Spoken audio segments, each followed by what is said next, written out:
korinta jir ahaan iyo maskax ahaan carruurta inay ka helaan waalidka waa arrin si dabiici ah ugu taalla oon u baahnayn in lagula ballamo ha yeeshee waxaa jira waxyaabo mararka qaar laga calaameeyo u baahan in wax laga bedelo mid ka mid ah waa inta lagu guda jiro bisha ramadaan oo carruurta aysan helin mararka qaar cunooyinkii qaniicaadka lahaa ee ay heli jireen inta aysan dhalan bisha soonqaad siinta cuntooyinka kasoo hara sida suxuurta in qurac ahaan looga dhigo waxay dadka qaar u noqotay wax joogto ah balse waxaa jira in kale oo ku baraarugsan ahmiyadda ay leedahay in jadwalka maalinlaha ah lagu daro carruurta xilliga ramadaanka maamo faadumo cabdulaahi ayaa ka mid ah waalidiinta qaba sida ay muhiim u tahay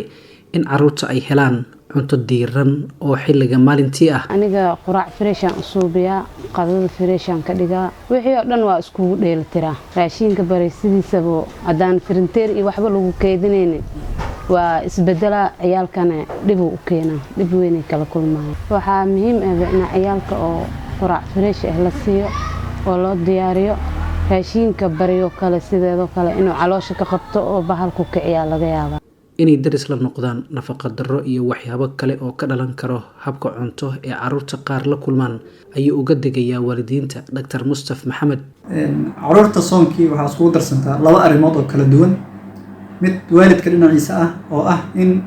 carruurtii la siiyo cunto xalay ahayd ama saxuurtii ka hartay ama waxyaabaha guriga hore u yaalay sida doolshada iyo xalwiyaadka iyo buskudka iyo wax la mid ah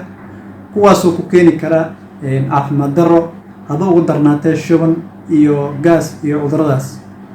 midda labaad ee dhibka ku keeni karta carruurta soonka waxaa weeye in iyagii appetite-kooda ama cuntadii aan u furnayn